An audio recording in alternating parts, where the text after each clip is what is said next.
What's going on, everyone? Welcome to another exciting episode of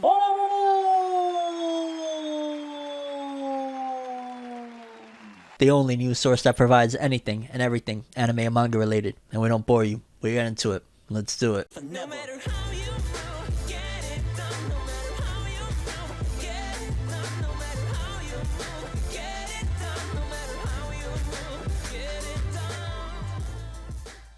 Okay, people, so eventful episode of Forever News incoming. This week, we got a few different things that have been going down, not to mention the My Hero Academia World Heroes Mission film is coming out this Friday, so I'm actually very excited about that. But we got a lot of stuff, honestly, on the agenda, so I don't want to waste your guys' time. In case you don't know, you can listen to Forever News on Apple Podcasts, Spotify, all sorts of places where you get your podcasts, in case you can't watch it here on YouTube. But yeah, let's jump into the stories. Okay, people, so first on the agenda, a really cool little crossover, if you would call it that, between the creator of Magi's old work, Magi the Labyrinth of Magic, and their new work that has an anime approaching in January, Orient. Let's read. Orient and Magi collaborate in special Halloween visual drawn by the creator Shinobu Otaka. A cute collaboration between Magi and Orient for Halloween was revealed on the official website for the upcoming Orient TV anime series adaptation of the manga of the same name. A visual drawn by the manga creator of both series, Shinobu Otaka,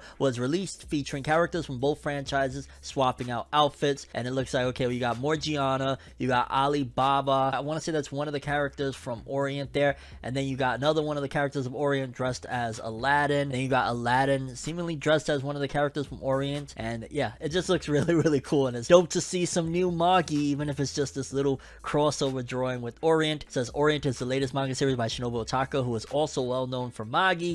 Tetsuya Yanagisawa, I want to let you know that I love you, will be directing the series at ACGT with Takahiro Kishida, who did Puella Puella Madoka Magica, as the character designer. I love Madoka Magica. And Mariko Kunisawa, who did the case files of Jeweler Richard, writing the series' composition. And in case you don't know, Orient will air on TV Tokyo and ATX in January 2022, with Crunchyroll streaming the series soon after. And yeah, the series is basically about a story of Musashi, a 15-year-old boy who lives in Japan during the Sengoku period. Japan is ruled by demons, and Musashi tries to confront the demons with a certain special power. I'm really hoping this one blows up, fam. Like, first of all, again, cute little adorable crossover between Aladdin and the new characters from Orient and all that jazz. You can see similar art styles, obviously same author and whatnot, but just in general, man, I've said it before, but I gotta say it again, I really want to see this one take off, man. Shinobu Otaka's pen game is strong, man. I used to compare it that it was on the level or close to the level of people like Eiichiro Oda, creator of One Piece. Like,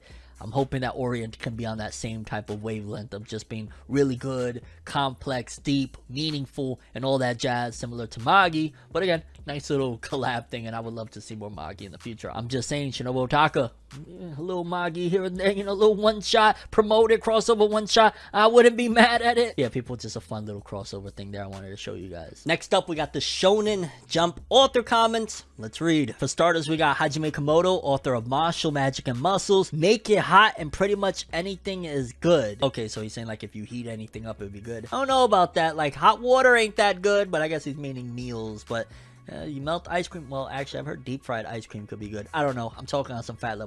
Like, just stop, FNAF. Gege Akutami, author of Jujutsu Kaisen. I want to play Pokemon Red, Green, Gold, Silver, but can you use glitches on the virtual console version? Hold up, Gege Akutami. Why are you promoting emulators? I'm just saying. Well, nah. I ain't gonna lie, that does sound like one hell of a time, man. The very first Pokemon game I ever got was Pokemon Yellow, and that was a freaking blast. Did they mention Yellow in here? No. Oh, because was Yellow a thing over there in Japan? I'm not sure if Yellow was a thing over there in Japan, but I would love to play all of those Pokemon games. Just being honest with you, the original Pokemon games, so freaking addicting and fun. Then we got, let's see, Yuki Tabata, author of Black Clover. I went for a walk with my daughter in the morning for the first time in forever, and the world looked so sparkly. I love always hearing him talking about him and his daughter, because that's me. I'm always with my daughter. Shout outs to Yuki Tabata. Good fathers all over the world. We doing the thing. Then we got author of One Piece, Eiichiro Oda. I underestimated the anime Uma Musume. It has so much respect for the horses. This longtime horse racing fan is moved to tears. What anime? Uma Musume? The only Musume I know is Monster Musume. Like, I don't know what Uma Musume is, but Alrighty then. We got Boichi, the artist of Dr. Stone. Recently, I've been drawing people as if they're spitting up blood to show how scientifically improbable things are. Always an interesting tidbit from Boichi and Riichiro Inagaki. We got Yuto Suzuki, author of Sakamoto Days. I now have a niece. I can't wait to go back to my hometown and meet her. I want to give her so many gifts. That's really cool to hear because, yeah, I'm an uncle and I have a very strong bond with my nieces and nephews. I mean, for crying out loud, we're going to see the My Hero Academia film tomorrow, World Heroes Mission, in the theater because I raised them up on anime and manga, so that's really dope. Then we got Yuki Kawaguchi, author of the Hunters Guild Red Hood. I'm really lucky there's so many restaurants around me. I get takeout burgers 3 times a week. Yeah, I don't know about luck, fam, because if any indication comes from the manga as of recent, it doesn't look like Red Hood has much time left. And, you know, once we get official confirmation that Hunters Guild Red Hood is canceled, we will get into it. But it's looking more and more like it's definitely canceled. Like, I don't see it surviving at all, considering they're doing, like, endgame plot twists. And we're, like, you know, a few chapters in. So, shame. This author has some gold right here. But the Japanese fans just aren't digging it. And what can I say? But shout outs to Yuki Kawaguchi. If Red Hood doesn't turn out to be a long runner or doesn't last through the pendulum swinging acts of Shonen Jump, I would love for this author to return because Red Hood is really freaking good. And yeah, people, those were the Shonen Jump author comments of the week. Pretty interesting stuff, pretty neat. Next up, apparently a news anchor and a promo for the upcoming Sword Art Online film decided to do a troll. I mean, I'm imagining it was part of the marketing to begin with. I think it's all like a big skit for the promotion of this, but I could imagine like a relative of mine hitting me up and saying, yo, Pa, you saw what's going on right there with the new anime movie? I could imagine somebody hitting me up saying that, but let's read so you guys can get some context as to what I mean. Real life news announcer reports death game in Sword Art Online progressive film commercial. Professional news announcer Chiaki Matsuzawa recently made a concerning report on air. Players of the first full dive online game are unable to return to the real world. Fortunately, the announcement was for a commercial rather than being actual news. The SAO official Twitter account posted the ad for the upcoming Sword Art Online the movie progressive Aria of a Starless Night anime film on Monday, and I took a look at it and I gotta lie, yeah, I could see some older people that don't understand about, like, you know, some type of marketing that are used nowadays like this, hitting me up saying, yo, you hear the VR pod? It's taking over. The film will open in over 40 countries and territories around the world, and I ain't gonna lie, very well played, because that could get even me, if I didn't know about SEO for a second there, it would catch me like, wait a minute, hold on, what's going on here? Like, people are stuck in VR. Oh no, the robots have taken over, finally, it's over for us. But yeah, people are pretty neat marketing again. I gotta commend them. That caught me off guard. I was like, okay, this is what we're doing now. All right. Moving forward, just a small update for the author of Gantz's latest work, Gigant. We already announced a while back that it was ending, and Gigant's final volume 10 by Hiroya Oku will be out December 28th, and a special edition will also be available. And I really, really want to read this story. Like, I absolutely loved Inuyashiki. Inuyashiki, the anime, is a classic to me. Like, that is a top of the line 10 out of 10 anime. So whatever this Gigant is, I want to see it. I want to read it, and I'm hoping that they have an anime to come, because yeah, the author of Gantz, he's been hitting, and people love Gantz. But it's funny that people love Gantz, I love Inuyashiki. Like, Gantz is cool, Inuyashiki is my thing. I freaking adore it, and I hope that this Gigant thing is pretty cool, because even if it doesn't get an anime, I know at some point I have to experience this. Like, this author been on fire. But yeah, Gigant, final volume incoming. Moving forward, we got a couple of pieces of Detective Conan news, one of which humongous, crazy. But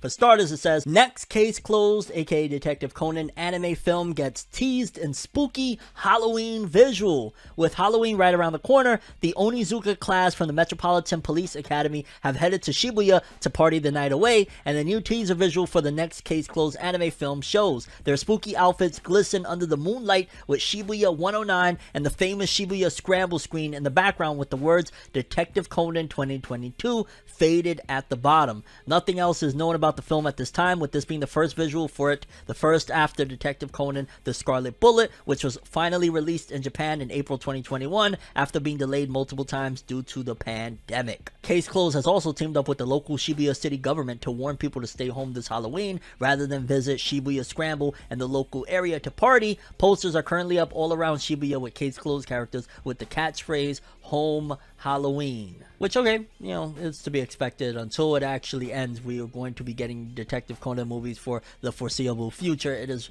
constantly, consistently, each and every week, one of the most watched anime out, so that's to be expected. But this one right here, you're gonna be blown away, because this has to do with Naruto, fam. Like, I was a little bit like mixed on it, because y'all know Naruto, hello, very, very special to me, right? Very, very close to my heart. But Naruto has been surpassed and is slowly edging its way out of the top 5 most sold manga of all time, which is crazy. But then again, if Kishimoto didn't end the series 7 years ago, and in fact if Boruto was added onto the sales, that might not be the case, at the very least as of this time right now. And if Naruto ever returned, it would actually probably regain prominence. But according to this, it says, with the top 5 manga sold of all time, One Piece coming in at number 1 with 490 million. Then at number 2 is Gogol 13 with 300 million. Shout out to Gogol 13. Rest in peace to the author. He just recently passed away. One of the, if I'm not mistaken, the longest running manga of all time. Not one of, actually the most longest running. Then at number 3, Dragon Ball with 260 million.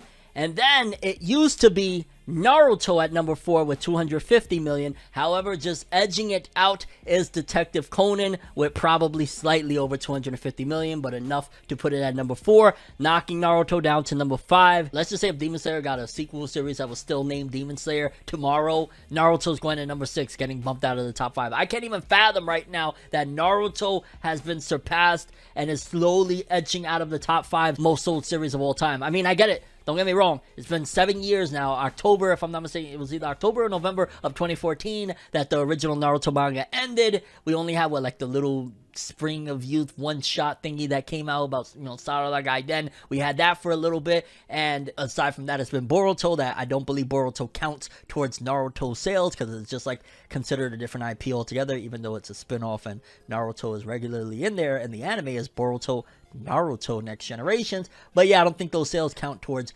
Naruto's ultimate sales. But let's be clear here, and I've said it, but I gotta say it again. If Naruto tomorrow had Naruto Zetsubo whatever and returned, Naruto will go back to number 4. Definitely will go back to number 4, because people, they rock with Boruto, a lot of which it's still to this day, and it's probably always going to be a good majority of the fans that rock with Boruto because they love Naruto and Sasuke and all of that jazz. If there was a new Naruto manga tomorrow, either focusing in on the last Naruto era or after Boruto ends, maybe a few years after Boruto, Naruto steps down as Hokage and he's going back on missions or whatever, that would put the series back on the map and start selling millions and put Naruto back over Detective Conan. Don't get me wrong, I'm not taking away anything from Conan. Conan is massively successful, iconic. We just talked about like all the stuff that they're doing with it to promote staying at home for Halloween and stuff. Like, it gets a new film every year. Nothing against Detective Conan. Want to stress that.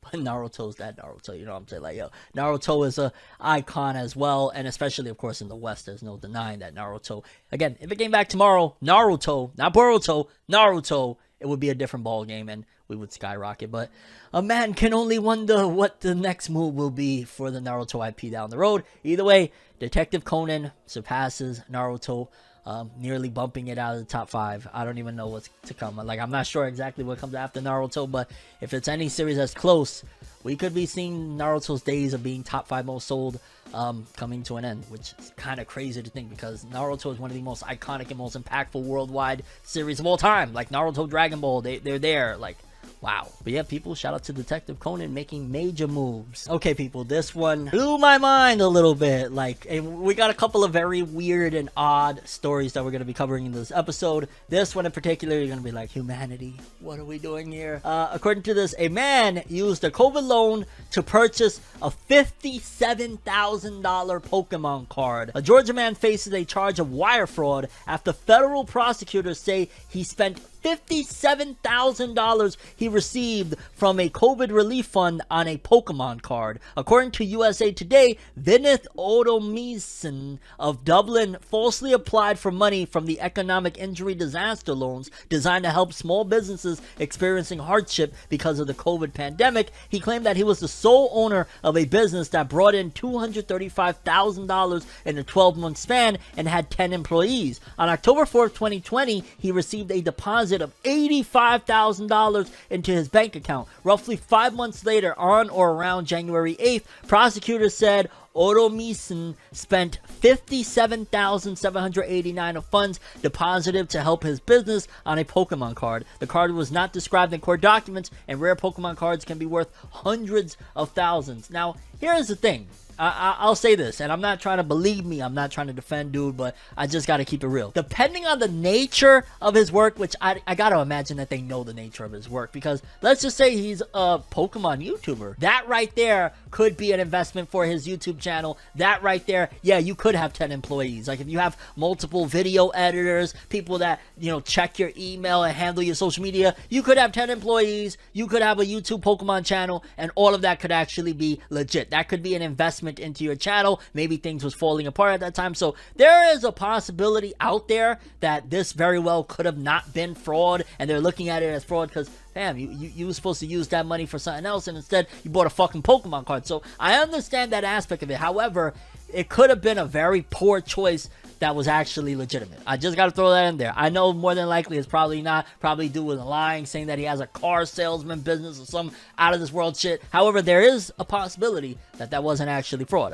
I just gotta say, I mean, don't get me wrong, it's a very slim to none possibility. Not many people are, even if they are a Pokemon, you know, YouTuber, they're not gonna make an investment such as that. Well, no, there's actually a lot. I mean, I've seen, what was it, people have spent like $100,000 on Pokemon, all sorts of crazy shit. I mean, Logan Paul walking around with $1 million Charizard card around his neck and stuff, but yeah, that is a possibility. But either way, yo, fam, you bugging out. You bugging out. You bugging the out. I ain't gonna lie, I get it. If you actually are using the funds for the proper things, if you need it, all of that jazz, nothing wrong with it. But if you're doing this and this has nothing to do with like, hey, this is a part of my business, sounds like he was trying to make a quick flip possibly, and you kind of got caught up because, yeah, I don't even know how that would work. I mean, I guess if you were supposed to use those funds to pay employees and you're buying a Pokemon card, even if you're trying to flip it or whatever, you bugging out. That's for your 10 employees, but probably they even found out maybe he didn't have 10 employees. Probably this was all just one of those PPP loan frauds, and he's caught up really bad, which, woo,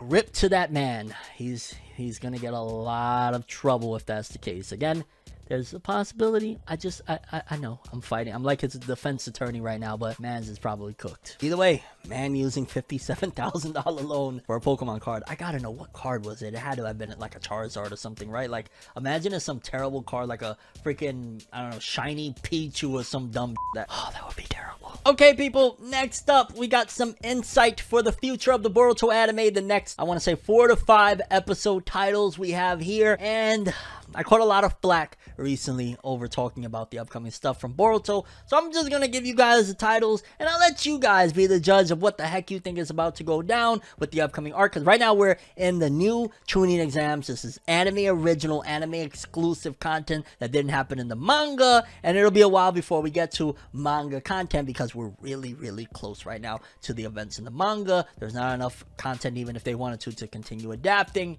Let's read. And as always, these are courtesy of Organic Dinosaur over on Twitter. It says, upcoming provisional titles for Boruto anime eps airing in November from a TV guide. It says episode 223, Inojin versus Hoki, and that is November 7th. And it could be cool development. I know I said I wasn't going to talk, but I gotta give my opinion. I'm sorry. Like, it could be alright. Is Hoki one of the people that were like on that team that was with Sumire? I think that's who that is. I might be totally off. I can't even remember really who freaking advanced in the tournament, but, or in the exams or whatever. But if we got a battle with Inojin again, it could be cool, I guess. I've never been the biggest Inojin fan. Out of the next generation, that's one of the ones that I was like, okay. Then episode 224, The Legend of the Monster Cat. Who? Oh no, I ain't gonna lie, bro. I ain't gonna lie. Okay, whatever. The Legend of the Monster Cat. Why not? Episode 225. A showdown between close friends. Now, who could that be? Because the people that are in the tournament right now, it could be a Boruto versus Sarada. It could be a Boruto versus Mitsuki. Things like that. That catches my interest. See how I'm real and I'm fair, and people don't like it because like they just want me to be positive. No, like there's some shit that is like get out of here. But if this is something like that, especially a Boruto versus Mitsuki, I want to see that. And they are close friends, so either Boruto Mitsuki, Sarada versus Mitsuki. That oh my god, I would love to. That one right there. I don't know how I would call it because obviously Mitsuki ain't gonna break out his Sage mode in this tournament. You know he's trying to hide that by all means, so he's not gonna break that out. But that's one that I would prefer to see now that I think about it. I think it would be an all-out onslaught. Personally, I'd probably say just because Mitsuki has like the mindset of like an older person with strategy and stuff, I'd say that Mitsuki would take it unless he allowed Sarada to take it. I know that sounds horrible, but I'm just saying, I think if it was a Mitsuki versus Sarada, I think Mitsuki would actually take it, although we would get an advancement maybe with Sarada, and we would get a phenomenal fight, because Sarada's no slouch. Like, Sarada, I always said it, like, if it wasn't gonna be Boruto, you know, the series about Boruto, I would have loved for the series to have been about Sarada. That would have been really freaking fire, and Sarada versus Mitsuki. I hope that that's the case. I doubt it, because I could see it again more so being, and it might not even be any of these three characters, who knows, but that would be freaking awesome. Then we got episode 226, The Samurai versus Kagaku, and that's November 28th, or read as Versus Science. And I want to say the Samurai is that one chick, which she was kind of interesting in some of the anime canon stuff, so that kind of might be cool. And I know a few of these episodes I want to say might be done by Studio Pierrot, so it could look good at the very least. And then there's a little bit of insight that says, FYI, the way Monster Cat is written in the title for 224 matches the nickname given to the Nibi, the two-tailed beast, Matatabi. The title to 226 can be read ambiguously because it uses a different Japanese alphabet. It can be a name, Kagaku, a pun, science, or refer to both. Okay, so that just gives us a little bit of insight into the Monster Cat, which the two-tailed beast Matatabi, that sounds kind of cool, but I don't know, I ain't gonna lie, to all of them, the one that really catches my interest the most is a showdown between close friends. That might be dope. And maybe the samurai one kind of sounds cool, because I remember that samurai, I think it was like a foreign exchange student or something like that. That was kind of dope, but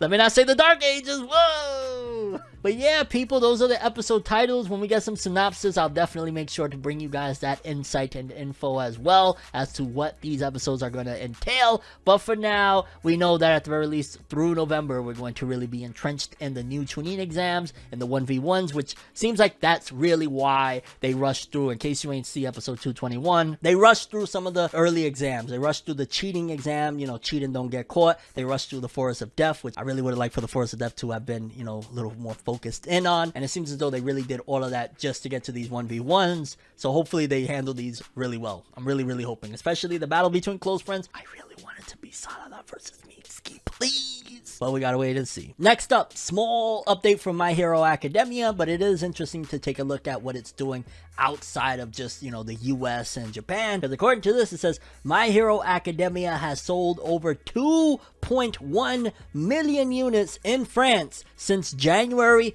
2021 alone. Just take that into account for a second. Like, I've heard that France has a very poppin' scene when it comes to like manga sales and stuff like that, but they already sold 2.1 million units in France since January 2021. And if I'm not mistaken, I want to say all of January 2020, My Hero Academia was like the #1 selling manga in the US with 1 million sales total. Don't quote me on that, but I'm almost 99% sure. We talked about it here on the show, and it did 2.1 million units in France since January 2021 alone. That's crazy. That's what we're on the 10th, so a little less than a year. It did already 2. That's double what, you know, it took a whole freaking year over here in 2020, which was a very big successful year for manga in the United States. Shout outs to France. They love them some My Hero, and I wouldn't be surprised if the next big hero to show up in the manga is like the #1 hero from France or something. That kind of would be interesting to see. So yeah, doing it big in France, My Hero. I can only imagine what World Heroes Mission is going to do over there if the manga's popping like that over there as well. Moving forward, forward, Japan wants to put you in jail if you say some mean things on the internet. That's right, people. According to this, it says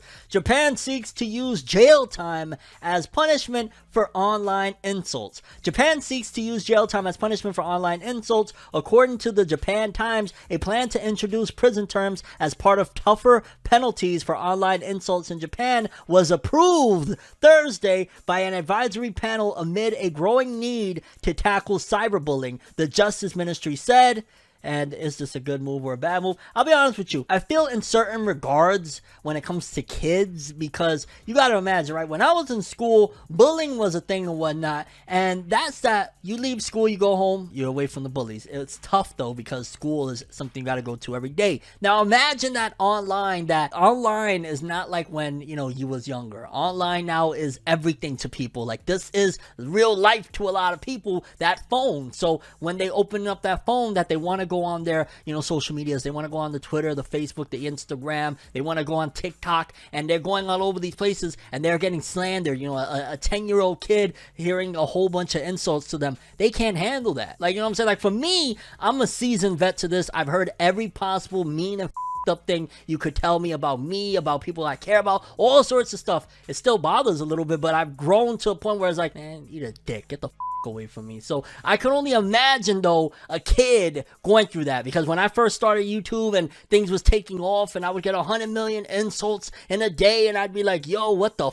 this is tough to deal with. And that's that. I was already like 19, 20 years old when I started doing this. I couldn't imagine being like a 10-year-old on the internet. And I know that definitely there's a certain amount of duty that parents have to, monitor their kids. But just being realistic, as a parent, you cannot keep your eyeballs on every single thing your child is doing 24/7, especially as they get older and they want friends and all that stuff. You can't. You legitimately can't, because you drive yourself crazy and you won't have a life if you're constantly with your eyes 24/7 on what's going on with your kids. You can be as present as possible, check up on them, have conversations. Hey, is everything good at school? Is everything good online? Everything, if you see something going on with them, you see a little bit of changed behavior. But ultimately, I feel like that is a good thing, especially considering the rate in Japan is ridiculous. A lot of people, they can't take the pressures of things like that, and especially younger kids. I say that's a good move on that aspect, but in general for like adults and shit like that, I don't know if I feel necessarily the same, because like,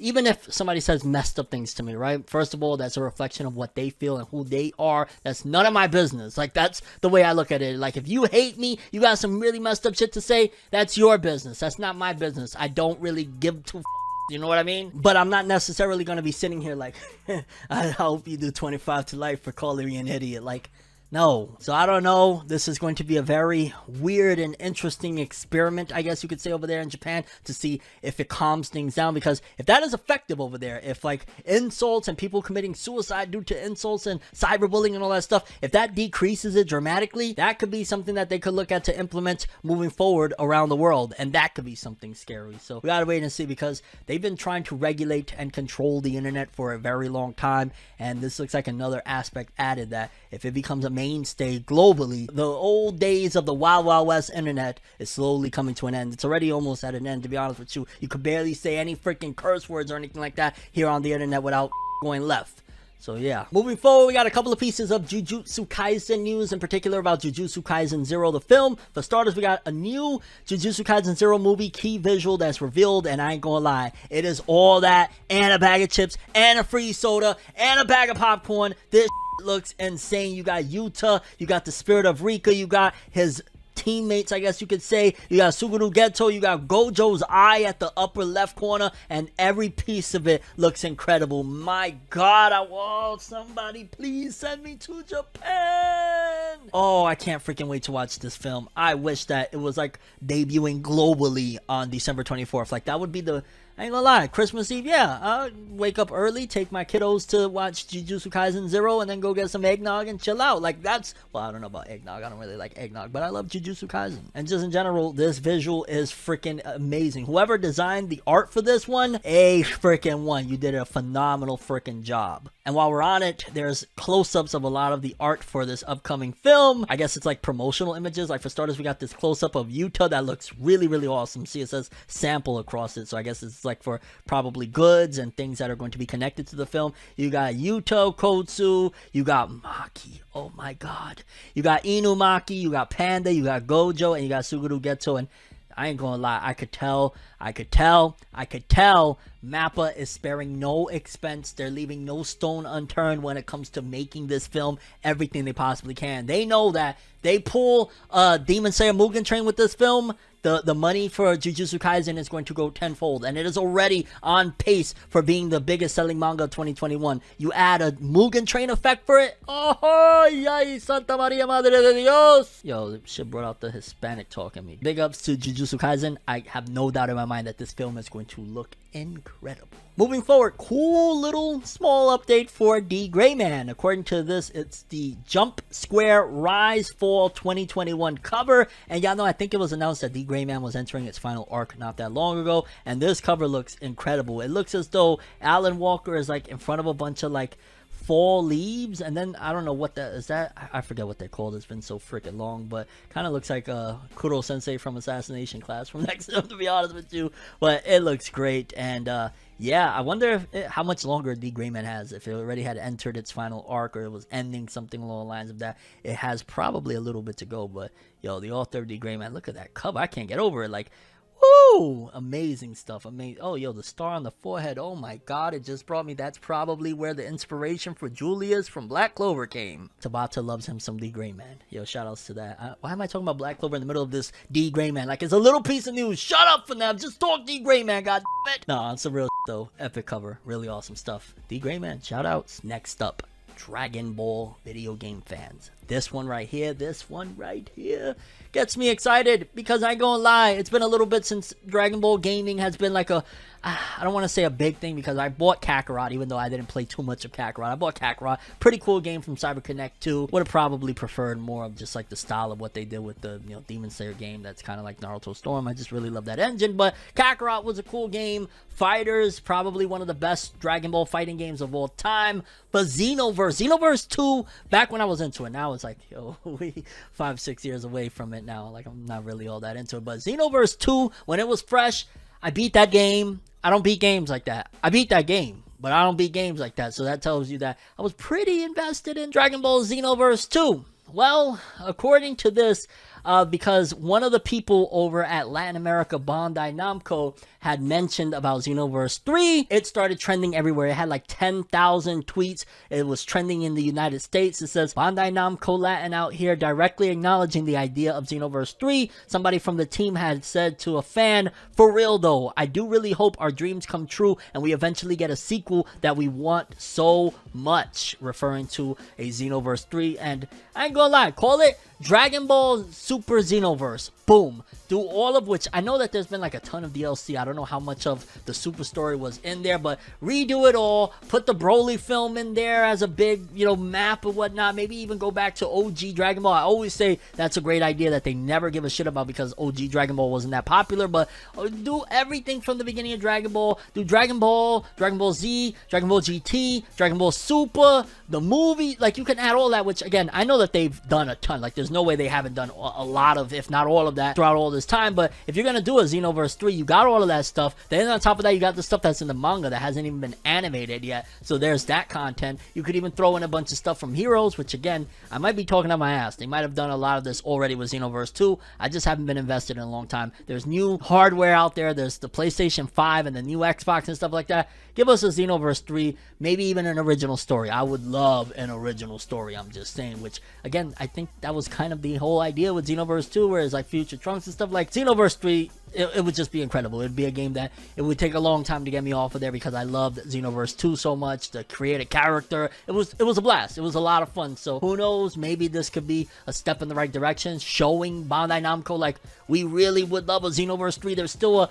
lively freaking audience for Xenoverse 2, and the game came out so freaking long ago, over half a decade ago at this point.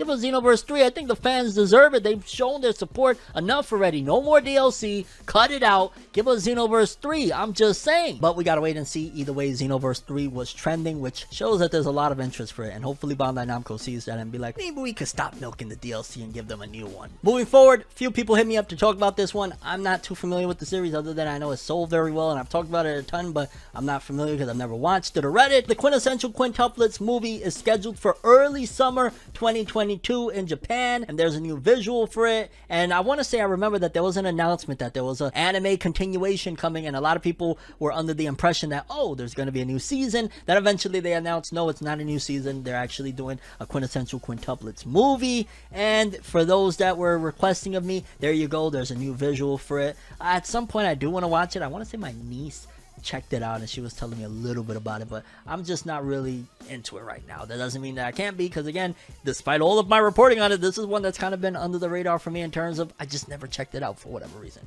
Maybe I should do so, but I don't know. Kind of looks like just a fan service series. Like, I'm looking at this and it's just like all pie all freaking day, but maybe it's good. I don't know. I mean, it's sold very well. You gotta have something interesting aside from, well, then again, sex sales, so who the hell knows? I don't know. But if you're a quintessential quintuplet fan, early summer 2022 movie, Japan, it'll be out. You can watch it. Yeah.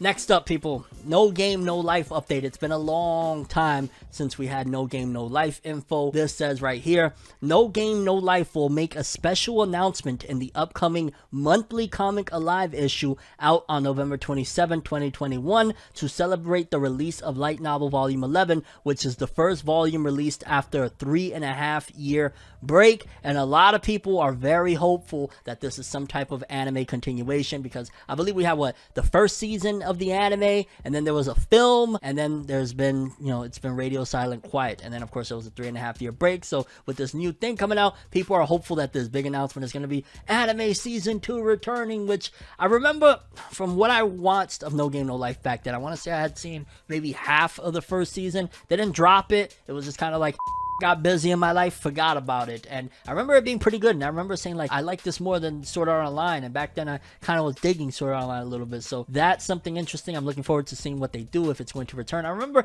it was kind of cool how the main character was really good at the games, and I guess it's kind of like SAO in a way, where Kirito was really good at the games too, but I don't know, it was just something about it that was kind of dope, and maybe we'll get a season 2, but people are really excited that there's a big announcement. November 27th, could be something. It could be another film at the very least, right? Something. Bring this back, because a lot of people really loved it. But No Game No Life updates coming near future. Next up, we got the top 10 best-selling manga series of the week. For starters, we got coming in at number 10, Komi-san wa Komyusho desu, which I want to say that's Komi Can't Communicate, with 82,000. Then you got Kusuriya no Hitori Goto Mamo no Kokyu Naz. Oh my god, this name is crazy. 83,000. Let's move up. Blue Lock, 95,000 to be expected. Wotaku ni Koi wa Muzukashi, 97,000. Detective Conan Zero's Tea Time. I'm imagining that's probably a singular title, so it kind of counts as its own IP, but it's still a Detective Conan title, so it's going to sell well. That almost sold 100k, 98,000, not bad. My Hero Academia, total 117,000 this week. These numbers, I feel like they would have been a lot higher, but again, there's been a publication shortage where like the factories, they're not making enough books to be out on stands because of the pandemic. But Demon Slayer, 136,000 this week. Jujutsu Kaisen, yeah, there's just no way. These numbers should be way higher, especially a lot of these just released new volumes. So the new volumes and the back volumes should be way higher than just 160,000. Tokyo Revengers at number 2 with 300,000. And then at number 1, Detective Conan. Wow, that's great, because I remember the first week sales were extremely disgustingly low, of only like 60-something thousand. I'm imagining a lot of this 300,000 is due to that new volume that just came out. Maybe some back volumes as well. But either way, that's better. That's a good look, coming in number 1 as a series as a whole for the week, considering it just dropped its 100th volume. And again, I'm imagining a lot of those sales are contributed from that volume. And yeah, pretty interesting list for the most part. I expected more from a lot of these that just dropped new volumes. That's just me. But either way, people, top 10 selling manga of the week. Okay, people, this one right here, as we've talked about it, it's been all over the place, right? I felt a certain way. At first, I was just like, and I'm talking about the Cowboy Bebop Netflix live action, because a new trailer came out, another trailer. This time it wasn't just that little funny teaser. This was a trailer, and I ain't gonna lie, when it first was announced, all of us thought, oh god, it's gonna be terrible, get it away, throw it in rice. As things kept coming out, it was back and forth. This looks bad, this looks good, this looks bad, this looks good. This trailer and the last couple of things that's been released have me to a point where I'm actually excited for this. I'm excited for a live action adaptation of an anime. That is woo to say, but this trailer looked really, really good. I think that they might actually break a curse of anime to live action being terrible, because this trailer looked really freaking good. It's a little bit different. It's not exactly Cowboy Bebop beat for beat. The characters are a little bit different, but I like it, and I think that this is going to actually work out, and I can't believe I'm saying this. I'm not paid by Netflix by any means, even though Netflix was good, but that trailer looked really, really dope. Like, I'm excited. I'm just looking at it. The main characters, they have a vibe to them and a glow to them. And yes, Spike looks a little bit older, but again, this is a different version, and it looks like it might be a good version. You know, sometimes, oh, it's a different version is an excuse to get away with bullshit, but this actually looks good. The characters have a funky, cool vibe to them, and I am on board. I am definitely going to talk about this one. You will definitely get a big review when this comes out, because it looks like it's going to actually be good. We're in the Twilight Zone right now, people. Anime live action Cowboy Bebop might actually be really freaking good.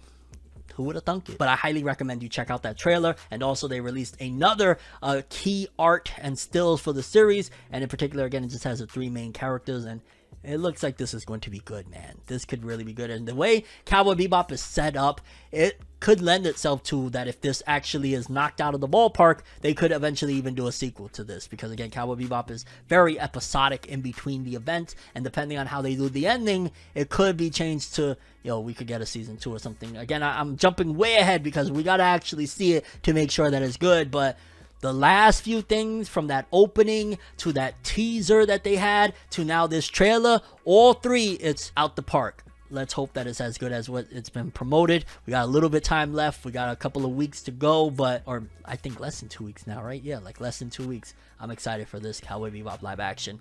Don't let us down, Netflix. Right now, it's looking promising. I can't believe it again, but it looks promising. At the very least, you could say that there's some love and passion that was put into it. So I gotta respect that aspect. Moving forward, this is great news. This one right here, we talked about in the last episode of FORNEVERNEWS that it wasn't looking great. I don't know what the hell changed. We're gonna read to get a little more insight in it. But according to this, Demon Slayer Hinokami Chronicles actually is selling way better than we initially thought.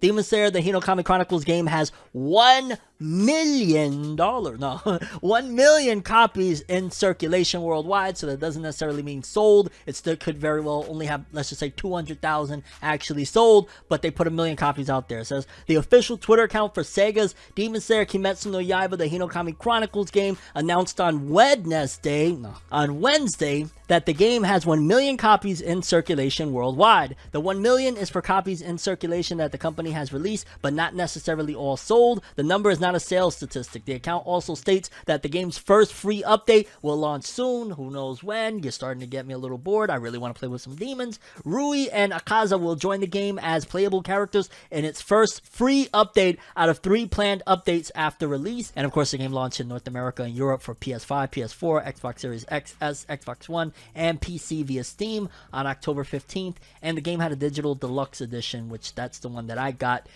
where you had like Academy characters and all that jazz. And I ain't gonna lie, now that we got a little bit more insight on it, still doesn't mean that the game is selling very well. It just means that people were expecting it to sell like crazy, so they were like, okay, let's just say, for example, all Walmart chains, they all together brought in like, yo, we want 75,000 copies all together in all the Walmarts in the United States, so that way we sell them, because it's probably going to sell very well. Like, probably it's at maybe, let's just say, close to 200,000 sold, but there are 1 million copies in stores around the world. So a little bit there trying to tweak things up to get people excited, because yes, sales, very, very good marketing strategy. When people think that, oh, this is popular, people run out and buy. So they see 1 million copies. Oh, it must be selling very well. 1 million copies are sitting in store shelves. It's probably at 200,000 or less sold at this point. But still, it's doing alright. It's not doing bad by any means, but people were comparing it to like Naruto Storm sold this and these games sold that. It's still doing pretty well, considering also it's somewhat of a bare bones game.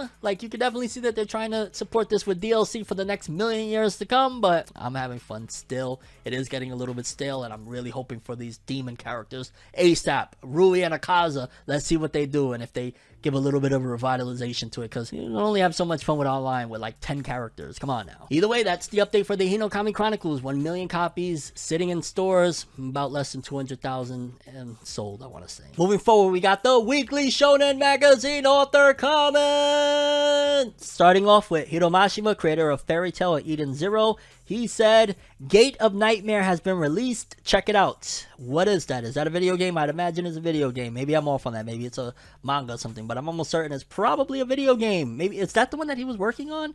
Not sure. The mobile game, remember? But yeah, he said Gate of Nightmare. Let me go check it out, as a matter of fact. Okay, people, after doing my due diligence, yes, the mobile game that he worked on the character designs and whatnot, that's out. I want to check it out because Hiromashima loves games, and he knows a good game or two, so maybe that's why he got involved. Either way, the mobile game that he was working on is finally out. I'm going to probably take a look. Then we got George Morikawa, author of Hajime no Ippo. I'm grateful for how much support charities give. He's really been talking about charity lately. Good guy, George. Then we got Ken Wakui, author of Tokyo Revengers.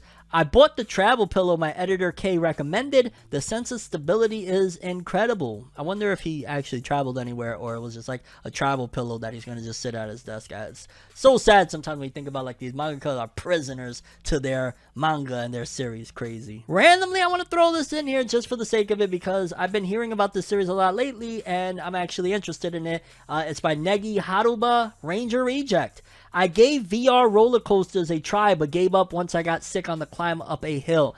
VR still gets me sick. I don't know if they're going to get to a point where it won't, but VR gets me sick. I cannot put on a VR headset for more than a few minutes because I get a massive migraine and I feel sick as a dog. Then we got Atsushi Okubo, author of Fire Force. I felt myself getting angry when I dropped the cake I just bought, so I lifted some dumbbells instead and felt better. Exercise is always a good remedy for whether it's anger, depression, whatever it may be. Definitely a little exercise. I need to get my back in the gym. I've been slacking. And lastly, we got author of Four Nights of the Apocalypse and Seven Deadly Sins, Nakaba Suzuki. I bought Far Cry 6. Maybe I'll talk about my experience in this comment space. For whatever reason, well, I guess it kind of goes hand in hand, anime, manga, and video games. Like, all of these manga and weekly Shonen magazine comments always talking about video games, and it's like really weird. Like, the ones in Weekly Shonen Jump, they talk about the most random shit, stuff that is like really ingrained in Japanese culture that I'm like, huh? These guys are all talking about video games. That's why I enjoy more talking about the Weekly Shonen Magazine author comments, because I feel like I can relate to the people in Weekly Shonen Magazine more than the people over at Jump. Occasionally they be having something interesting, but Weekly Shonen Magazine, these are like regular dudes, like bros, you know what I'm saying? And shout outs to Weekly Shonen Magazine author comments, always a treat. And gaming for the win? I don't know. Moving forward, just a small update for Jump Festa 2022. It says Jump Festa 2022 has a secret stage scheduled for December 18th at 9 JST, and the full super stage schedule is 9 o'clock, a secret stage, 10:30 Dragon Quest Dino Daiboken, 11:55 World Trigger, 13:20 Boruto, 14:50 New Prince of Tennis, 16:20 Dragon Ball Super. So that's the first day. Which, what is a big series? Like, that's what I'm going to try to deduce. What is a big series that is not necessarily mentioned, that is with Shueisha, that could be that secret stage? Because we know it's already been announced that Black Clover's getting a stage. Then, you know, on the next day is Kimetsu no Yaiba, Jujutsu Kaisen, Dr. Stone, My Hero, One Piece. What would be? I don't know, maybe a Marshall stage. But they did announce that they're getting separate stages as well. That's going to be interesting. You guys let me know in the comment section below, what do you think is going to be that secret stage that is, again, a Shueisha title seemingly that is pretty significant, but not on this list between Dragon Quest, World Trigger, Boruto, Prince of Tennis, Dragon Ball Super, Kimetsu no Yaiba, Jujutsu Kaisen, Dr. Stone, My Hero, and One Piece. What could it be? I mean, again, I guess it could be a Black Clover stage, but they already announced Black Clover and Marshall and those for a separate thing. I don't know. Maybe it's the secret stage is going to be an additional Black Clover for the movie. I know I'm wishful thinking, you know, wishful thinking, but yeah, that would be nice. nice. Next up, just a small little update I wanted to share with you guys for the creator of Death Note's new comedy work, Shoha Shoten by Death Note artist Takeshi Obata, and Asakura Akinari is on the cover of the upcoming Jump Square issue, December 2021. And again, just kind of looks like Muto Ashirogi with some more fancy looking hair from Bakuman and a little bit nerdier. And I'm looking forward to seeing what he does. Every time he leaves and, you know, they're done with a big series like Platinum Man, Death Note, all of that jazz, he goes off and does something, and sometimes it's a hit. Hikaru no Go. And last story of the episode, people. Attack on Titan Wall Sheena Goodbye OVA airing on NHK November 7th. So if you're excited for a little bit more of Attack on Titan, there's going to be an OVA regarding, again, it says Wall Sheena Goodbye. I'm looking forward to seeing what the heck this could be. And either way, considering everything is wrapping up with Attack on Titan, it's going to be a nice little thing to have. Like, okay, boom, we got something in November to get us ready for the January premiere of the final season of Attack on Titan. Get this bad boy going and off with, and see what the future holds for the franchise, if anything at all. Because again, I think there's a possibility that the series could continue depending on how they decide to handle things. And also, a lot of people are hopeful for a change with the anime from the manga, but we gotta wait and see. And yeah, people, those are all the stories we have for today's episode. I am very, very curious what you guys think. Most important story I talked about in the episode, all of the craziness, the upcoming Boruto episode titles. Are you excited about any of it? Jujutsu Kaisen 0, My Hero Academia doing well in France. We just talked about a whole gang of stuff, and anything that you in particular come back to Forever News for that is just like, you know, a must watch every episode for you. And your thoughts on any of the stories we covered in today's episode. But that's all I have for this one. Thanks for watching. I hope you enjoyed. If you liked anything I had to say or enjoyed the video, drop me a like. I'd greatly appreciate it. And if you want more from me, make sure to subscribe. Follow me on Twitter, Instagram. Hit that bell to get all notifications. And if you want to follow any of my other social media, links of course are in the description below on ForneverWorld. And as always, people, have an awesome day, and remember the golden rule: anime and manga for life. Bye. Have an awesome day. Peace. And you guys just watched another episode of